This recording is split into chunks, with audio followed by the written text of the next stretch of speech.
Assalamualaikum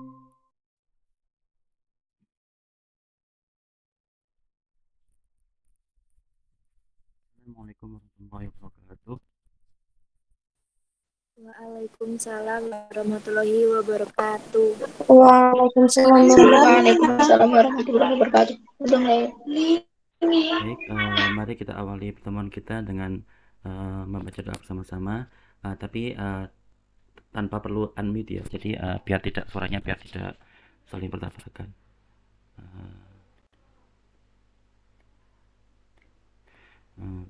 Bismillahirrahmanirrahim. Nawaitu ta'allama wa ta'lima wa tadhakkara wa tadhkira wal naf'a wal intifa'a wal ifadata wal istifadata wal hatha 'ala tamassuki bi kitabillahi wa sunnati rasulih wad du'a'a ila al huda wad dalalata 'ala al khair ibtigha'a wajhillah wa mardatihi wa qurbih wa thawabih. Subhanaka la ilma lana illa ma 'allamtana innaka antal alimul hakim. Rabbi israh li sadri wa yassir li amri wahlul 'uqdatam min lisani yafqahu qawli. Radina billahi rabban wa bil islami dina wa bi Muhammadin nabiyyan wa rasula. Rabbi zidna ilma warzuqna fahma. Amin amin ya rabbal alamin ya mujibas sa'ilin ya sami'u ya basir. Baik, untuk mempersingkat waktu, monggo tim presenter untuk share slide-nya.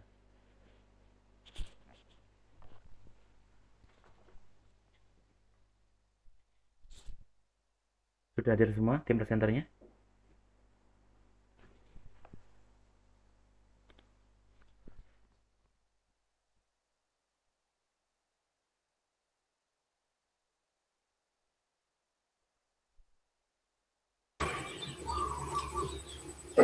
Baiklah, saya mulai. Assalamualaikum warahmatullahi wabarakatuh. Waalaikumsalam Warahmatullahi wabarakatuh. Selamat pagi, yang terhormat Bapak Muhammad Ihsan dan teman-teman lainnya yang berbahagia. Pertama-tama, marilah kita panjatkan puji syukur kehadiran Allah Subhanahu wa Ta'ala karena telah memberikan rahmat sehingga kita dapat berkumpul via Jimit. Perkenalkan, nama saya Nadia Maula yang akan bertugas sebagai moderator dalam diskusi materi Talopita anak divisi fungi atau jamur, kelas Myxomesetes atau jamur lendir. Adapun anggota kelompok saya, yang pertama ada Mbak Iza, yang kedua ada Mbak Fitria, dan yang ketiga ada Mbak Citra. Baiklah teman-teman, langsung saja kita mulai ke sesi yang pertama, yaitu penyampaian materi. Saya persilahkan kepada Mbak Fitria untuk membacakan materi yang pertama. Yang pertama, definisi fungi atau jamur. Fungi atau jamur adalah talopita yang memiliki tubuh buah tanpa kromotofora, sehingga cenderung tidak berwarna kecuali fungi yang tinggi tingkatannya. Jamur adalah suatu tumbuhan yang sangat sederhana, berinti, berspora, tidak berklorofil, berupa sel atau benang bercabang-cabang dengan dinding dari selulosa atau keratin atau keduanya, dan umumnya berkembang biak secara seksual dan aseksual. Jamur terbagi dari dua golongan, yaitu jamur yang uniseluler disebut hamir dengan contoh Saccharomyces cerevisiae, dan yang multiseluler disebut kapang dengan contoh Aspergillus fumigatus. Definisi Myxomesetes adalah kelompok fungi yang tidak memiliki klorofil yang secara filogenetik tergolong ke dalam organisme yang sangat sederhana. Myxomesetes atau jamur lendir merupakan sekelompok organisme mirip jamur yang biasanya ada dan terkadang melimpah di ekosistem darat.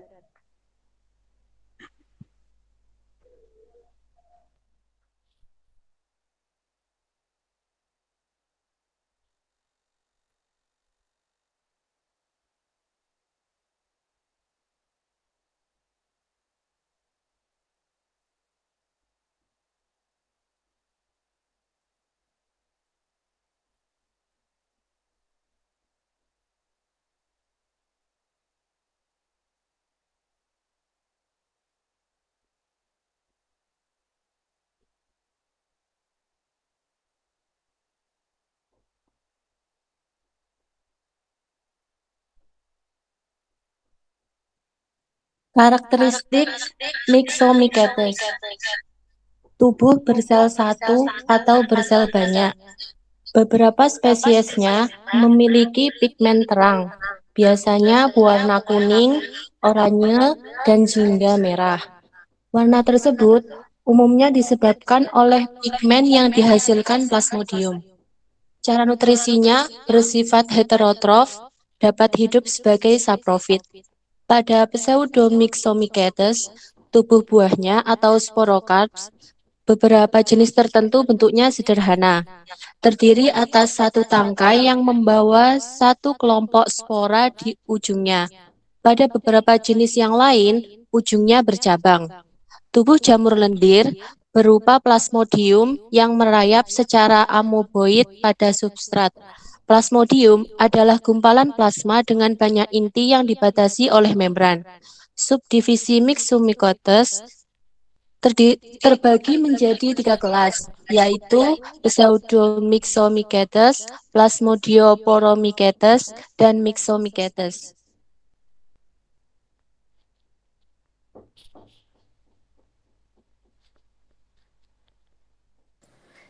Selanjutnya, struktur Myxomycetes. Yang pertama adalah hipotalus. Lapisan tipis yang diendapkan oleh plasmodium pada saat berbunga di permukaan substratum. Yang kedua, tangkai atau stalk. Tangkai menampilkan variasi panjang, ketebalan, warna, dan tekstur yang cukup besar. Selanjutnya, kolumela. Tonjolan pendek atau meluas ke bagian atas sporangium dan berfungsi sebagai pendukung struktur kapitalium yang melekat sebagian. Yang keempat, pseudocolumella. Massa kapur yang tersubspensi bebas di tengah sporangium menyerupai kolumella sejati. Yang kelima, capilitium. Elemen seperti benang yang ditemukan di dalam massa spora tubuh buah sebagai spesies Myxomycetes.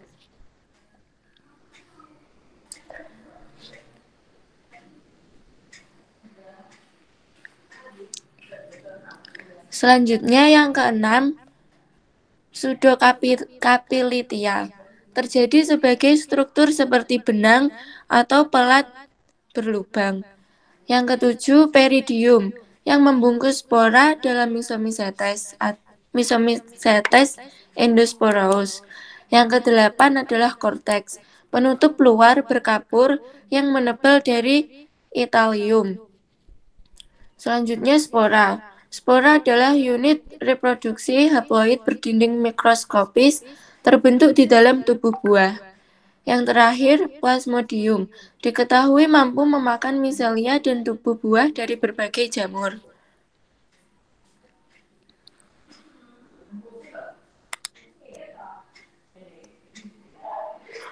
Berikut adalah gambaran dari struktur jamur lendir atau Myxomycetes.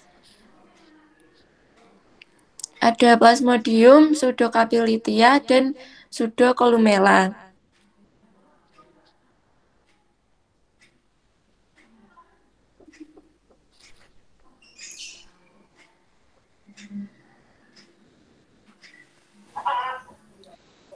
Cara reproduksi, di mana mulai ketika plasmodium terjadi karena perkawinan atau peristiwa seksual, dan kemudian akan membentuk sporangium yang berdinding.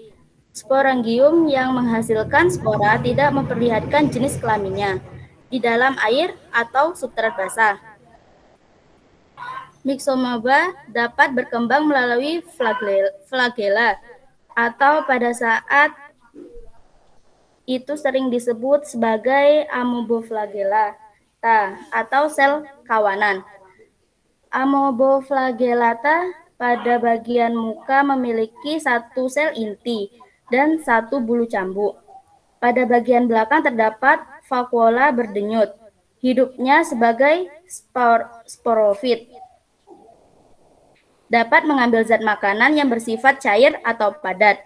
2 Myxomoeba atau 2 amoboflagellata dapat mengadakan perkawinan menjadi amobazigot. Dan dalam amobazigot, kedua intinya akhirnya pun akan bersatu.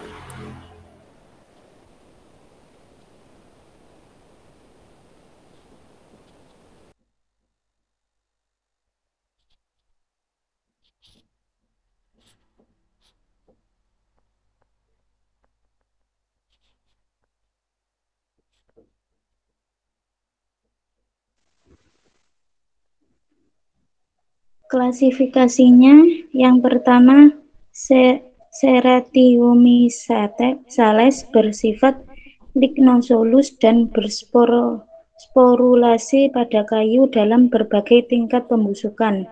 Yang kedua, Lyciales berada di ruang lembab terutama pada kulit pohon hidup dan tanaman merambat.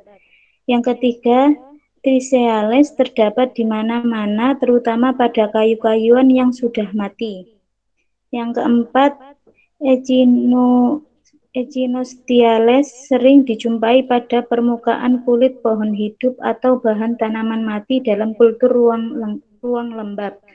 Yang kelima, Stemunitales berkembang dalam kondisi yang lebih asam daripada anggota Physaorales dan Trichiales. Yang keenam, Physaorales, beberapa anggota Physaorales memiliki elemen kapilitium berkapur.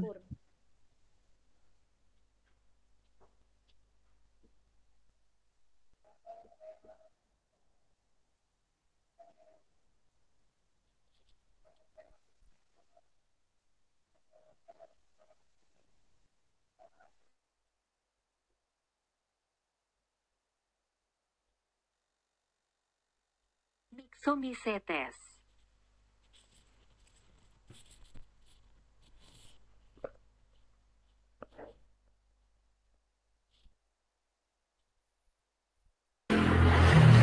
Baik, untuk selanjutnya sesi tanya jawab ya.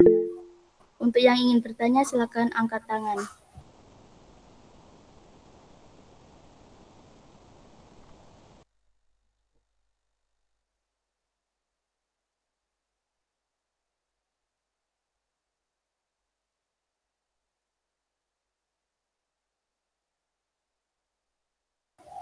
Silakan Mbak Niken. Assalamualaikum warahmatullahi wabarakatuh. Perkenalkan, nama saya Niken Ayu Sukmadiani Indrana Putri. Saya ingin bertanya, apa saja peranan fungi bagi kehidupan makhluk hidup? Terima kasih. Pertanyaannya kita tampung dulu ya. Kami membatasi maksimal 4 pertanyaan.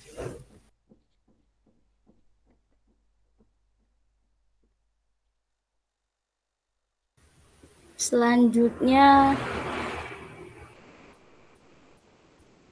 Mbak Nauro.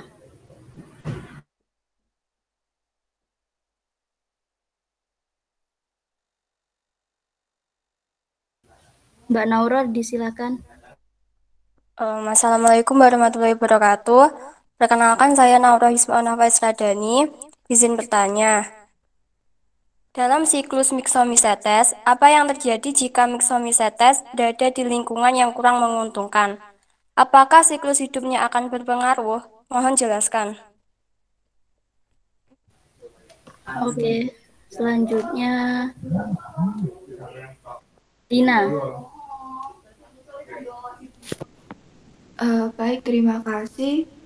Perkenalkan, nama saya Lina Febri, saya izin bertanya. Mengapa Myxomycetes atau jamur lendir itu disebut dengan jamur lendir? Apakah mereka menghasilkan lendir atau diselimuti lendir atau bagaimana? Terima kasih. Oke, untuk selanjutnya Mbak Elma.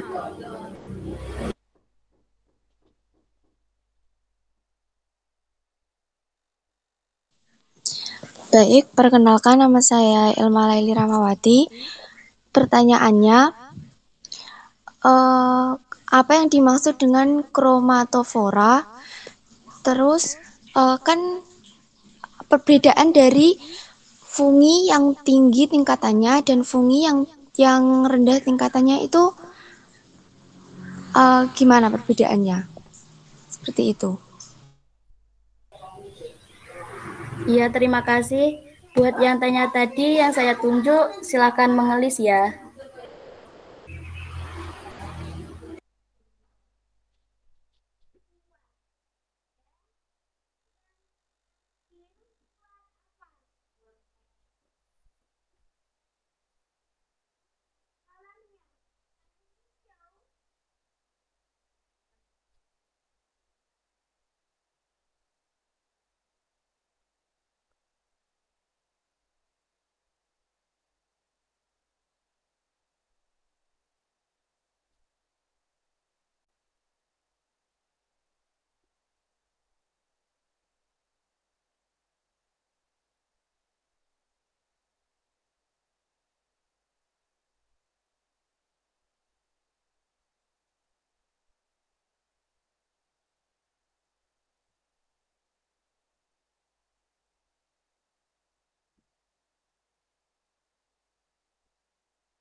Baiklah, saya akan menjawab pertanyaan dari Mbak Nauroh.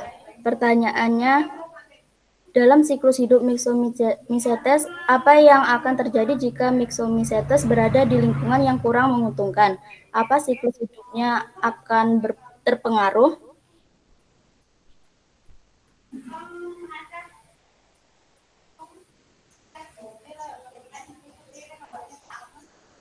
Ya, siklus hidupnya akan terganggu karena jika Myxomycetes berada di lingkungan yang kurang menguntungkan, maka Plasmodium akan berhenti tumbuh dan berdiferensiasi menjadi satu tahapan, yakni siklus hidup berfungsi untuk reproduksi seksual, yang mana Plasmodium akan tidak membentuk badan buah, yang strukturnya itu kan kompleks kalau dia membentuk buah. Gimana Mbak Nauroh? Ya, terima kasih.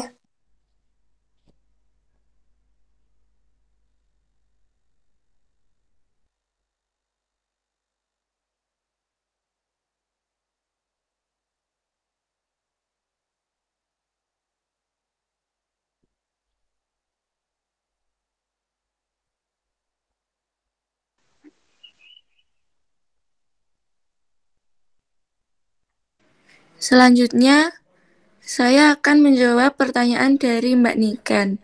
Apa saja peranan fungi pada makhluk hidup? Jadi, peranan fungi yang pertama adalah sebagai pengurai. Jamur beradaptasi dengan baik sebagai pengurai bahan organik, seperti menguraikan selulosa dan lignin dinding sel tanaman. Hampir seluruh substrat yang mengandung karbon dapat dikonsumsi oleh beberapa jamur. Jadi, begitu. Baik, terima kasih.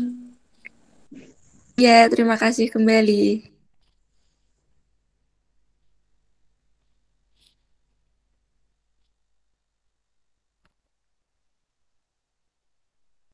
Saya akan menjawab pertanyaan dari Mbak Elma.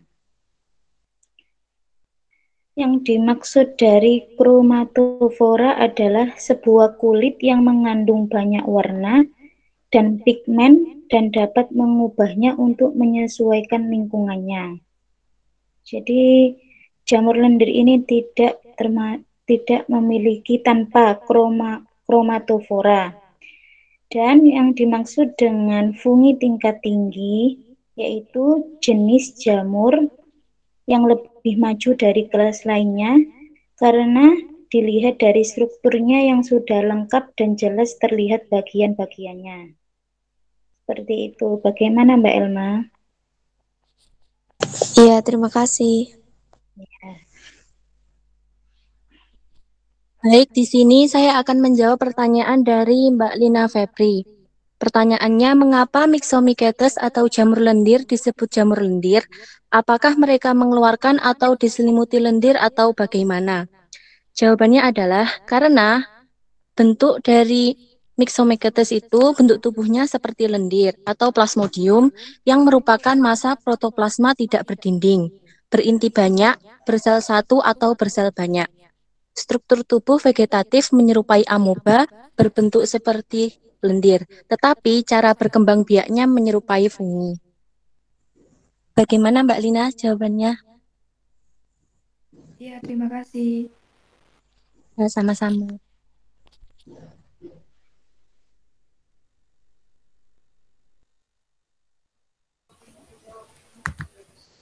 Baiklah, saya tutup presentasi ini. Sebelumnya, saya meminta maaf atas segala kekurangan dari kelompok kami. Dan saya kembalikan kepada Pak Ihsan. Wassalamualaikum warahmatullahi wabarakatuh. Waalaikumsalam warahmatullahi wabarakatuh. Baik, terima kasih untuk tim presenter. Presentasinya sudah sangat bagus. Hanya saja terlalu singkat ya. Kan waktunya kan 15 menit ya kalau bisa dimaksimalkan. Ini tadi selesai hanya dalam waktu 9 menit. Cuman overall bagus, sudah bagus untuk presentasinya. hanya mungkin Mbak untuk makalah itu masih banyak spasi yang tidak dikasih spasi ya. Jadi mohon dicek lagi kalau nanti mengerjakan tugas lagi, mohon setiap kali setelah tanda baca itu dikasih spasi. Jadi spasinya tolong diperhatikan. Kemudian mohon maaf karena mungkin kalau nanti terdengar ada suara palu ya, karena di sebelah rumah masjidnya sedang dibangun, jadi mohon dimaklumi. Baik, pertama saya ingin saya ingin memberi tanggapan terkait presentasinya, tanggapan tentang teknis, yang mana dengan saya sampaikan saran ini semoga nanti rekan-rekan presenter maupun teman-teman lain yang akan jadi presenter bisa terus meningkatkan kualitas presentasinya ya, karena sekarang semester 2, maka target kita adalah semester 4 nanti, semester 3 lebih baik daripada semester 2, semester 4 lebih baik daripada semester 3, dan terus nanti S1 maka sudah semakin bagus. Baik, untuk yang pertama terkait spelling, pronunciations atau pelafalan kata-kata ilmiah ya. Beberapa kali sudah saya sampaikan, mohon untuk kata-kata ilmiah itu dipelajari terlebih dahulu sebelum presentasi ya, supaya tidak gopoh atau gagap ketika presentasi. Misalkan tadi contoh Saccharomyces itu bacanya bukan Saccharomyces ya, bukan Saccharomyces, tapi bacanya seperti huruf K, Saccharomyces ya, Saccharomyces. Jadi jangan dibaca Saccharomyces ya. Kemudian Myxomycetes itu bukan Myxomycetes ya. Jadi hal-hal yang semacam ini mohon nanti untuk ditingkatkan lagi ya. Itu terkait pelafalan ya. Jadi Saccharomyces bukan Saccharomyces. Kemudian Myxomycetes bukan Myxomycetes ya. Tadi juga banyak misalkan Liceale yang lain-lain ya. Jadi intinya Mycetes, jadi bukan Mycetes. Belakangnya kan kalau jamur-jamur yang tingkat bawah itu belakangnya pasti setes, bukan cetes. Mohon diperhatikan. Nah, kemudian untuk beberapa slide masih terlalu padat ya Mbak ya kalimatnya. Maka ingat kita adalah presentasi menggunakan PowerPoint. Jadi the power of point atau the power of kalimat singkat ya, poin-poinnya yang penting. Jadi bukan the power of kalimat, bukan the power of sentence ya. Jadi karena apalagi kalau kita sekarang ini kan pakai pakai Google Meet. Kalau Google Meet ini kan tampilan di layarnya kita itu tidak bisa maksimal, tidak bisa full ya. Sehingga kalau di slide itu sudah terlalu padat, maka audien pun tidak bisa membaca ya. Seperti contoh tadi yang ketika penjelasan slide tentang cara reproduksi ya, gambarnya itu sangat kecil sekali ya, kalau dari pandangan saya ya, nggak kelihatan sama sekali gambar apa itu. Apalagi ketika dijelaskan sama tim presenter, maka saya sama sekali nggak bisa ngikutin ya. Mungkin teman-teman mungkin sebagian dari teman-teman ada yang bisa mengikuti, tapi kalau saya pribadi mewakili penonton pada umumnya tidak bisa mengikuti. Jadi kalau saran saya untuk slide yang semacam itu tadi, ini strategi ya, strateginya adalah slide-nya tulisannya dihapus, kemudian fokus pada gambarnya dibesarkan, lah tulisannya itu dibaca saja ya. Kan kita enak, mumpung sekarang itu presentasi online. Jadi kalau misalkan mbak-mbak tadi membaca teks itu tidak kelihatan ya. Tapi kalau nanti presentasi di depan umum offline atau tatap muka, maka pasti harus dihafalkan atau minimal harus dipahami, sehingga kalau paham pasti bisa menjelaskan gambar dengan baik. Tapi kalau sekarang online, apalagi online-nya itu tidak on cam, maka saran saya gambar tadi diperbesar, kemudian keterangannya dibaca secara perlahan sambil operator itu mengarahkan kursornya ke gambar-gambar yang dituju ya. Itu untuk saran bagaimana sih kalau kita mau menerangkan atau menjelaskan sebuah gambar, yang gambar itu penting sekali. Kalau tadi kan siklus hidup itu kan sangat penting, satu tahapan ke tahapan yang lain, kemudian tahapan berikutnya apa, itu sangat penting, sehingga akan lebih baik kalau gambar itu diperjelas lagi, diperbesar lagi. Dan untuk penjelasannya silakan tim presenter bisa membaca teks, jadi nanti presentasinya bisa lebih apa namanya, lebih memahamkan ya, jadi audiens bisa lebih paham. Kemudian tadi baik beberapa klasifikasi myxomycetes sudah diberi gambar, itu sudah sangat baik. Cuman akan lebih baik kalau misalkan per grup itu satu gambar, per grup satu slide ya. Misalkan Ceratiomycales ya, itu dibuat satu slide, kemudian gambarnya langsung, kemudian setelah itu Liceales langsung digambar. Jadi gambar sama keterangannya itu di satu halaman yang sama, satu slide yang sama.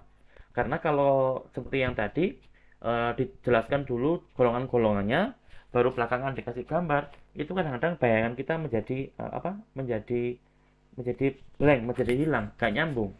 Karena kita membaca saja sulit, membaca kata-kata ilmiah aja sulit, apalagi menghafal.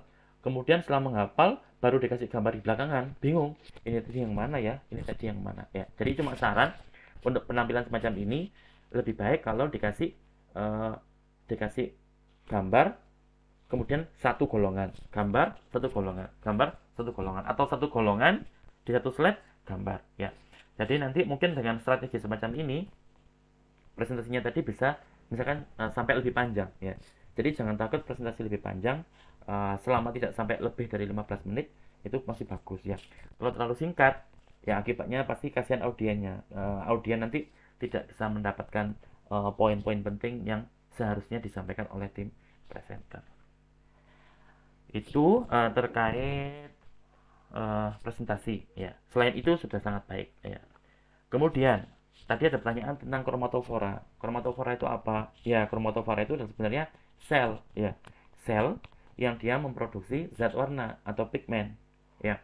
Memang kadang ada di kulit ya. Karena kan memang zat warna itu ada di kulit, jadi kulitnya itu punya warna. Nah, tapi kromatofora ini sebenarnya adalah sel.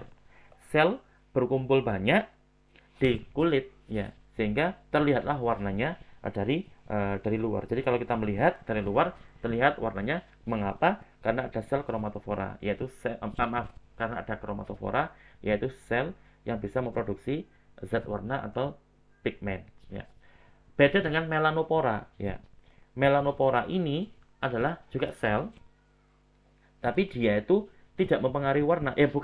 Dia tidak mempengaruhi warna secara langsung. Kalau tadi kan kromatofora itu langsung mempengaruhi warna karena dia memproduksi zat warna. Misalkan zat warna merah atau zat warna coklat, itu langsung mempengaruhi. Tapi kalau melanopora itu tugasnya adalah untuk memperterang atau mempergelap warna. Ya, jadi warna apapun kalau melanoporanya itu banyak, maka warnanya menjadi lebih gelap. Kalau melanoporanya sedikit, kemudian produknya sedikit, kan melanopora itu sel yang memproduksi melanin, yaitu zat yang diperlukan untuk menggelapkan warna atau menerangkan warna. Contoh kalau misalkan kulit saya yang agak hitam, maka berarti melaninnya banyak ya. Kalau kita lihat kulit-kulitnya orang-orang barat yang putih-putih, yang putih, atau mungkin orang Jepang, orang Cina yang kulitnya kuning hampir putih, ya mereka berarti kadar melaninnya sangat sedikit. Nah, melanin itu penting karena melanin itu bisa melindungi kita dari matahari ya. Jadi nggak heran kenapa ke orang-orang barat itu banyak yang liburannya ke Indonesia untuk berjemur, karena mereka ingin supaya kulitnya itu lebih sehat dengan merangsang atau menstimulus produksi melanin ya. Jadi itu bedanya melanopora sama kromatofora. Kalau kromatofora itu sel yang memproduksi zat warna, kalau melanopora sel yang memproduksi melanin yang mana berpengaruh untuk mempergelap atau memperterang warna. Itu keterangan dari apa itu kromatofora, apa itu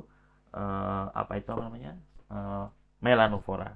Kemudian apa bedanya fungi atau jamur tingkat tinggi, kemudian dengan Myxomycetes atau jamur tingkat rendah, atau lebih cocok disebut sebagai jamur lendir ya. Jadi keduanya ini berbeda. Ya tadi bedanya yang pertama adalah tingkat tinggi sama tingkat rendah. Kemudian yang beda lagi adalah apa? Yang beda lagi adalah kalau Myxomycetes ini merupakan organisme yang cenderung siklus hidupnya adalah diplontik ya. Jadi siklus hidupnya ini didominasi oleh sel yang selnya sifatnya diploid ya, atau mengandung atau 2N ya. Tapi kalau fungi tingkat tinggi, maka fungi tingkat tinggi ini siklus hidupnya didominasi oleh kedua-duanya. Haploidnya juga mendominasi, diploidnya juga mendominasi. Makanya disebut sebagai haplodiplontik. Jadi kalau fungi tingkat tinggi itu siklus hidupnya adalah haplodiplontik. Jadi sel-sel yang haploid atau 1N itu dominan, begitu pula juga sel yang 2N atau diploid juga dominan. Kedua-duanya dominan. Jadi kalau misalkan kalau 1N itu kan kayak spora ya. Kemudian kalau 2N ya organisme ketika dia sudah menjadi organisme utuh dia 2N. Tapi kalau Myxomycetes dia didominasi oleh ketika dia sudah diploid saja ya. Jadi haploidnya dia itu tidak terlalu mendominasi selama siklus hidupnya, atau mungkin juga usia sel haploidnya itu sangat pendek. Jadi misalkan sporanya itu sangat pendek usianya. Itu salah satu perbedaan antara Myxomycetes sama jamur tingkat tinggi. Yang kedua apa? Yang kedua adalah kalau jamur tingkat tinggi itu sudah punya kromatofora ya. Makanya jamur itu kadang-kadang warnanya beda, warnanya sudah bisa sangat banyak. Ada jamur itu yang di helmnya, yang di bagian atasnya, basidiocapnya itu warnanya merah. Ada yang warnanya kuning, ada yang warnanya putih. Beraneka warna, mengapa? Karena mereka punya kromatofora ya. Tapi kalau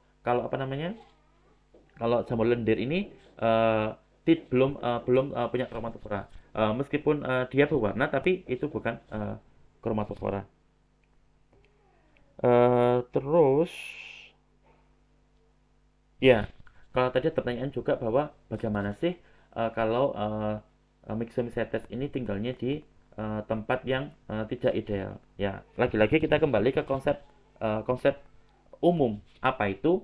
Jadi semua hewan atau tumbuhan yang ukurannya kecil itu memiliki rentang kehidupan yang sangat sempit. Maksudnya apa? Jadi dia hanya akan hidup kalau di lingkungannya itu lingkungan yang ideal dengan kebutuhannya dia. Sempit sekali. Beda dengan kita manusia. Manusia itu punya rentang kehidupan yang sangat luas. Maksudnya apa?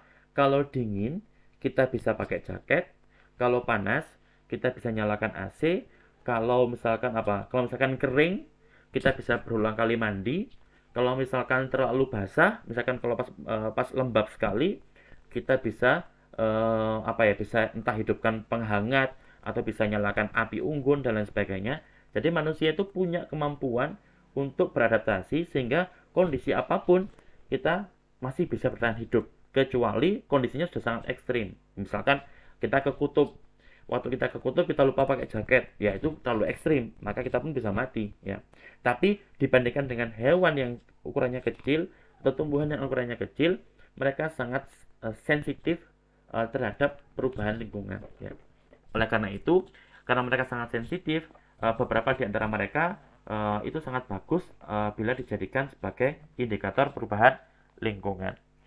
Nah, kemudian bagaimana kalau kondisi lingkungannya tidak ideal? Ya otomatis dia akan mengalami gangguan. Ya, jadi siklus hidupnya bisa entah itu berhenti, kalau berhenti berarti mati, tapi kebanyakan kasus mereka akan bertahan. Kok bisa bertahan? Bagaimana? Dia akan bertahan dengan membentuk struktur yang resisten terhadap perubahan lingkungan. Ya. Apa itu strukturnya? Kayak tadi misalkan ketika Myxomycetes tadi berada di tahapan Myxoamoeba, ya, Myxoamoeba atau swarm cell tadi dijelaskan siklus hidupnya tadi, maka ketika Myxomycetes tadi dalam tahapan swarm cell atau Myxoamoeba, mereka tuh mampu membentuk struktur yang tahan terhadap perubahan lingkungan, namanya mikrosis. Ya, jadi kalau mikrosis dia itu bisa bertahan meskipun lingkungannya sudah tidak ideal. Tapi nanti ketika lingkungannya sudah ideal, dia akan hidup lagi, akan melanjutkan siklus hidupnya. Jadi istilahnya selama dia membentuk mikrosis ini, berarti dia sedang menghentikan sementara siklus kehidupannya. Nunggu waktu yang tepat, nanti baru kalau sudah cocok lingkungannya, dia akan lanjutkan lagi. Tapi kalau seandainya dengan nekrosis pun dia tidak mampu bertahan, ya otomatis dia akan mati. Tapi dalam banyak kondisi, selama lingkungan itu tidak terlalu ekstrim perubahannya, atau tidak sangat tidak ideal, nah maksudnya tidak ideal tapi cuma sedikit saja, maka dia akan membentuk mikrosis bila mana dia sedang berada di tahapan tadi swarm cell. Tapi kemudian seandainya dia itu sudah lanjut tahapannya sampai tahapan plasmodium, tadi kan swarm cell, nanti kemudian lanjut menjadi plasmodium. Nah, kalau dia sudah di tahapan plasmodium dan tiba-tiba lingkungannya berubah menjadi tidak ideal, maka dia pun juga bisa membentuk struktur yang resisten. Tapi di sini bukan mikrosis, tapi namanya adalah sklerotium. Ya, jadi beda. Kalau seandainya myxomycetes tadi masih di tahapan swarm cell atau myxoamoeba, dan dia tiba-tiba bertemu dengan lingkungan yang tidak ideal, maka dia bisa membentuk struktur yang resisten, yang untuk bertahan hidup, namanya mikrosis. Tapi kalau dia sudah di tahapan lebih lanjut, yaitu tahapan plasmodium, dan tiba-tiba dia berhadapan dengan lingkungan yang tidak ideal, maka dia akan membentuk struktur yang juga resisten, yang artinya berarti dia bertahan hidup dengan menghentikan sejenak siklus hidupnya, yang dinamakan dengan struktur sklerotium. Ya, jadi tergantung pada tahapan mana dia bertemu dengan lingkungan yang tidak ideal, maka juga dia akan membentuk struktur yang resisten, yaitu antara tadi mikrosis atau sklerotium. Ya, jadi itu cara mereka beradaptasi terhadap lingkungannya. Kalau seandainya lingkungan tidak ideal, maka dia harus berhenti semacam itu. Ya. Kemudian meskipun juga mereka sangat mudah mati, tapi kita ingat bahwa semua tumbuhan yang ukurannya kecil, hewan yang ukurannya kecil itu sama Allah diberi kemampuan untuk bereproduksi dengan sangat cepat. Ya. Beda dengan kita manusia atau bahkan gajah. Manusia itu tinggalnya, manusia itu sangat mampu bertahan hidup, tapi sama Allah itu adil. Manusia dikasih periode reproduksi yang panjang, yaitu 9 bulan lebih malahan. Oleh karena itu, meskipun kita itu sangat tahan terhadap lingkungan, kita mampu beradaptasi dengan perubahan lingkungan bagaimanapun, tapi kita harus ingat bahwa reproduksi kita juga sangat lambat. Lebih lambat lagi gajah, ya. Gajah meskipun dia ukurannya sangat besar, tapi reproduksinya sangat lambat. Nggak heran mengapa kok dia sekarang terancam punah, ya karena tadi meskipun dia kuat, tapi untuk punya anak dia butuh waktu yang lebih panjang daripada 9 bulan. Ya. Kita ingat dulu ada dinosaurus katanya, entah itu benar entah itu tidak, tapi seandainya itu benar, fakta sekarang adalah sudah tidak ada dinosaurus. Mengapa? Salah satu alasannya adalah karena dinosaurus itu ukurannya besar, yang mana pastinya reproduksi dia juga sangat lambat. Ya, pasti dia untuk punya anak saja dia butuh waktu lebih dari 9 bulan, bisa tahunan atau mungkin bisa puluhan tahun. Jadi meskipun dia besar, dia kuat, tapi untuk punya anak dia butuh waktu yang sangat lama. Sehingga belum sempat punya anak, mungkin orang tuanya si dinosaurus dewasa sudah mati. Beda dengan yang kita bahas sekarang, jamur lendir, atau mungkin yang kemarin juga kita bahas tentang cyanobacteria, kemudian kita bahas juga tentang apa kemarin Mbak? Oh, alga. Ya, intinya yang kemarin kita pelajari, maka kecenderungan tumbuhan-tumbuhan yang ukurannya kecil itu tidak memiliki kemampuan untuk bereproduksi dengan sangat cepat. Itu tanggapan dari saya. Kemudian peranannya bagi makhluk hidup, ya kebanyakan jamur baik itu jamur tinggi maupun jamur tingkat rendah, seperti tadi yang dijawab oleh Mbak Hani Citra. Iya, mereka berperan sebagai detrivore. Jadi mereka saprofit, mereka memakan dari inangnya.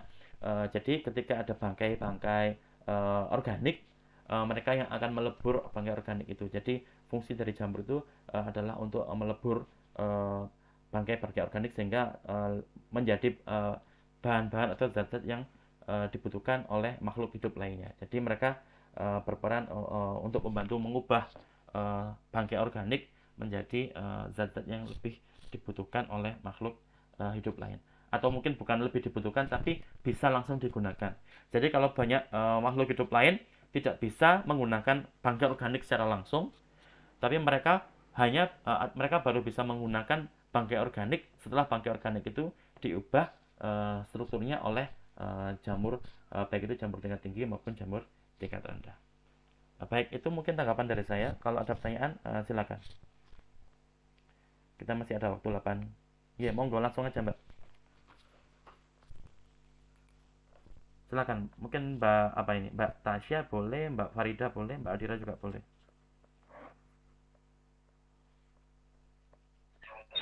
Izin bertanya, Pak. Ya, monggo. Tadi kan kalau Myxomycetes itu mirip amoeba ya dan punya flagella. Jadi apa bisa bergerak bebas atau merayap kemana-mana gitu? Iya. Iya, karena kan mereka kalau dia hidupnya di lingkungan yang berair, jadi air yang cukup, maka dia akan tadi berubah menjadi struktur yang mirip amoeba, dan beberapa akan memiliki flagella. Makanya disebut amoeba flagellata, yang mana berarti dia punya struktur flagella, yang mana flagella ini berfungsi untuk membantu pergerakan dia. Jadi kalau ditanya apakah dia bisa bergerak kemana-mana, iya, ketika dia menjadi amoeba flagellata. Tapi kalau dia misalkan tidak ada air yang cukup, tadi berarti itu lingkungannya yang tidak ideal, maka dia akan berubah menjadi struktur yang tidak yang resisten, yaitu mikrosis. Ya, ingat dari amoeba, kalau dia pas tahapan amoeba, myxoamoeba, kemudian dia ketemu lingkungan yang tidak cukup air atau tidak ideal, maka dia akan membentuk struktur namanya mikrosis. Tapi kalau dia ketemu lingkungan yang cukup airnya atau bahkan banyak, maka dia bisa berubah menjadi amoeba flagellata, yang mana dia akan membuat struktur baru yaitu flagella yang untuk membantu dia bergerak di dalam lingkungan yang berair tadi, Mbak Adira. Seperti itu, Mbak. Bagaimana, Mbak? Mbak Wulandari, ya. Terima kasih. Ya, monggo yang lain. Saya, Pak, izin bertanya. Monggo, Mbak Farida.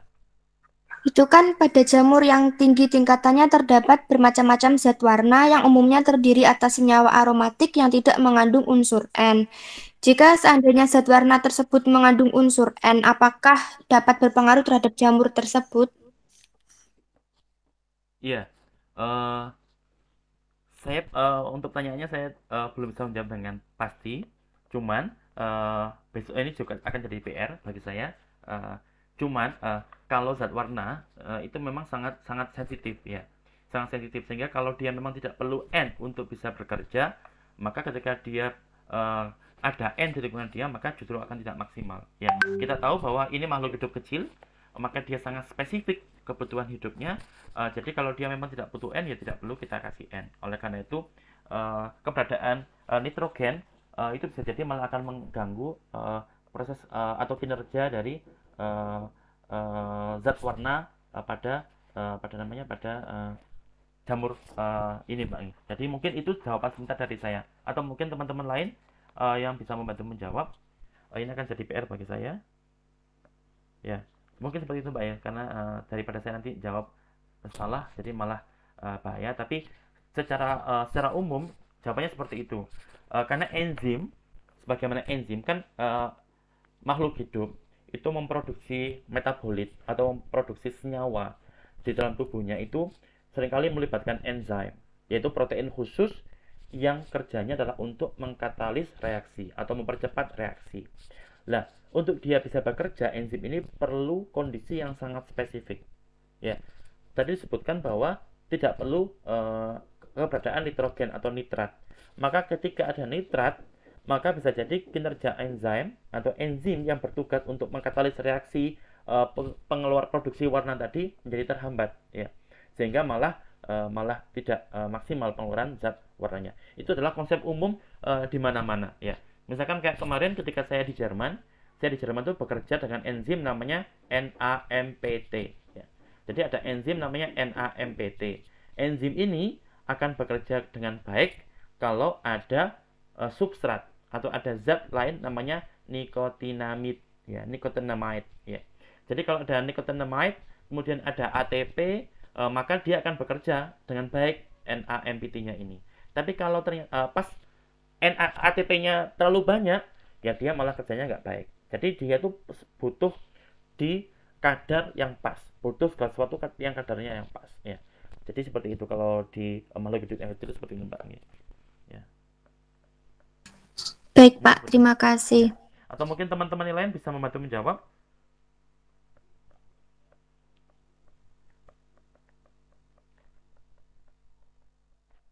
Aman. Baik. Baik, kalau gitu silakan Mbak Tasya kalau ingin bertanya. Ya. Terima kasih, Pak. Saya izin bertanya. Tadi kan dijelaskan bahwa jamur lendir itu dapat hidup di kulit pohon yang hidup. Nah, itu apakah dapat merugikan pohon yang ditumpanginya itu, Pak? Iya. Terima kasih. Ya, betul. Terima kasih ya. Ya, Mbak, betul. Jadi kita tahu bahwa tumbuhan ini adalah tumbuhan saprofit. Yang mana tumbuhan ini menyerap makanan dari inangnya. Kalau inangnya adalah bangkai organik, maka ya tidak ada yang dirugikan karena toh inangnya sudah mati, ya. Misalkan bekas-bekas pohon yang sudah lapuk atau bekas-bekas jamur lain yang sudah mati. Jadi nanti ada jamur lain yang tumbuh di atasnya menyerap bahan-bahan makanan dari bangkai-bangkai atau dari sisa-sisa makhluk hidup yang sudah mati tadi. Tapi kalau dia hidup menempel di tumbuhan yang masih hidup, kita tahu bahwa beberapa Myxomycetes itu berperan juga sebagai parasit, maka berarti dia juga mengambil makanan dari inangnya, dari tumbuhan yang dia tumpangi.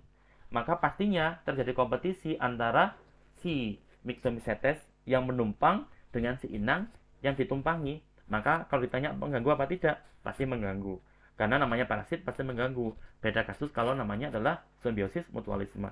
Tapi dalam kasus Myxomycetes ini, saya belum pernah mendapatkan laporan adanya simbiosis mutualisme antara dia yang menempel dengan inangnya. Tapi yang sudah dilaporkan banyak referensi adalah kalau Myxomycetes itu hidup di permukaan tumbuhan yang masih hidup, dia cenderung merugikan. Ya, jadi seperti itu, Mbak Tasya.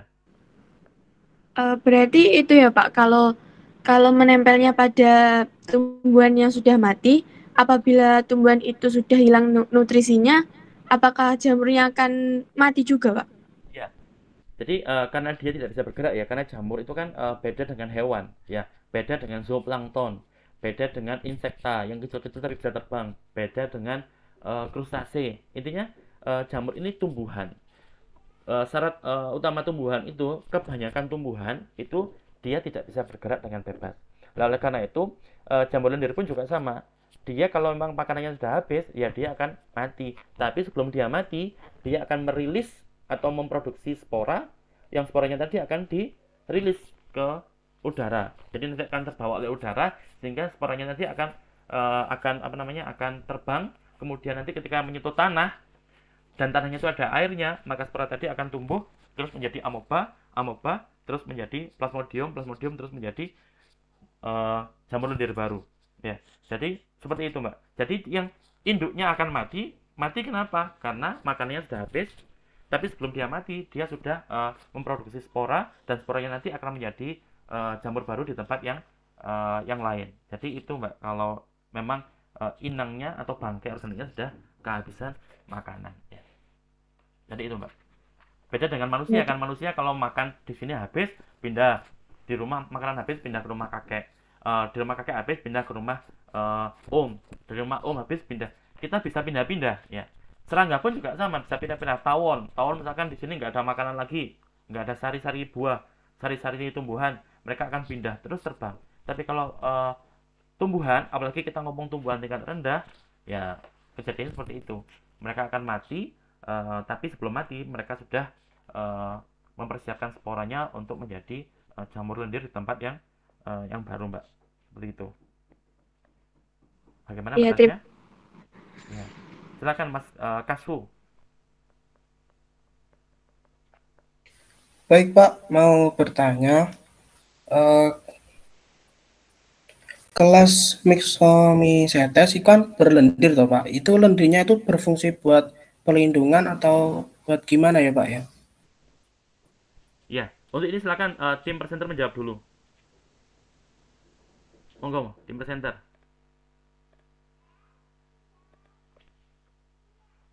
Ayo, tadi jawaban dari Mbak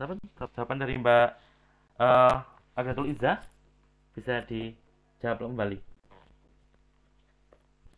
Halo? Halo? Mana Mbak Izzah ini? Tim presenter, Mbak Fitria? Ya, sebentar Pak.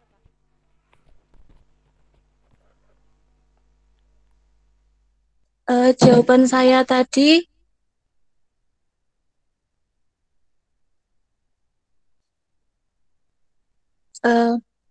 Myxomycetes disebut sebagai jamur lendir karena bentuk tubuhnya seperti lendir atau plasmodium yang merupakan massa protoplasma tidak berdinding, berinti banyak, bersel satu atau bersel banyak. Struktur tubuh vegetatif menyerupai amoeba, sehingga berbentuk seperti lendir atau plasmodium, tetapi cara berkembang biaknya menyerupai fungi. Ya, jadi seperti itu Mas. Jadi lendirnya itu sebenarnya adalah struktur tubuhnya dia yang tidak punya dinding sel. Ya, jadi tidak punya dinding sel dan dia kan ketika plasmodium itu cairan tubuhnya itu banyak. Bayangkan cairan tubuhnya banyak, kemudian dia nggak punya dinding sel. Dinding sel itu kan terbentuk dari kitin atau selulus. Berarti dia kaku kalau ada dinding selnya. Tapi kalau nggak ada dinding selnya, dia cenderung tidak kaku dan bentuknya pun tidak cenderung kotak. Jadi bentuknya seperti itu. Lah, lendir itu seperti apa? Gunanya apa? Ya, termasuk gunanya adalah untuk melindungi dirinya dia sendiri. Karena kalau dia tuh berada di lingkungan yang tidak berlendir, kan lendir itu kan cairan yang kekentalannya itu lebih tinggi. Maka dia pun jarang akan sulit menguap. Kalau sampai punya air putih, kemudian pikirnya adalah air gel, maka kalau dipanaskan, mana yang lebih menguap duluan? Pasti air putih biasa. Karena air putih biasa menguap lebih mudah daripada air gel. Maka kemudian lendir juga sama. Jamur lendir itu sebenarnya struktur tubuhnya itu karena dia berlendir, karena pertama dia butuh lingkungan yang lembab untuk hidupnya. Sehingga tadi kalau jamur lendir ketemu lingkungan yang kering, maka dia akan menghentikan siklus hidupnya sementara dengan cara membentuk mikrosis. Kalau dia di tahapan spora, kalau dia berada di tahapan amoeba, tapi kalau dia sudah berada di tahapan plasmodium dan tiba-tiba ketemu lingkungan yang kering, dia akan membentuk sklerontium. Ya, jadi itu lendir di tubuhnya, yaitu tadi pertama untuk melindungi dirinya sendiri supaya dia tetap bisa melembabkan area sekitarnya, maka dia pun bisa aman. Kemudian yang kedua juga menghambat terjadinya penguapan. Kemudian yang ketiga, karena tadi struktur tubuh dari Myxomycetes ini tidak punya dinding sel, sehingga dari luar tuh kelihatan memang seperti basah, makanya kelihatan seperti lendir seperti itu. Ya, mungkin seperti itu Mas Kasfung ya. Ya. Baik Pak, makasih. Baik, atau ada yang lain? Baik, kalau tidak ada yang lain, mari kita akhiri pertemuan kita dengan membaca doa bersama-sama. Kembali kayak tadi, tidak perlu di unmute, jadi cukup mengikuti masing-masing tanpa menggunakan mikrofon. Baik, bismillahirrahmanirrahim. Ya Rabbana utarafna bi annana utarafna wa annana asrafna على الله أشرفنا فتب علينا توبة تغسل كل حوبة واستر لنا الأورات وآمن الروعات واغفر لوالدينا ربي ومولودينا والأهل والإخوان والسائر الخلان وكل ذي محبة أو جيرة أو صحبة والمسلمين أجمع آمين ربي فاسمع فضلا وجود منا لا باكتساب منا بالمصطفى الرسول نحظى بكل سول صلى وسلم ربي عليه عد الحب وآله وصحبه عداد طش صحبي والحمد للإله في البدء والتناهي والحمد للإله في البدء والتناهي سبحانك اللهم وبحمدك أشهد أن لا إله إلا أنت أستغفرك وأتوب إليك والسلام عليكم ورحمة الله وبركاته. Waalaikumsalam warahmatullahi wabarakatuh.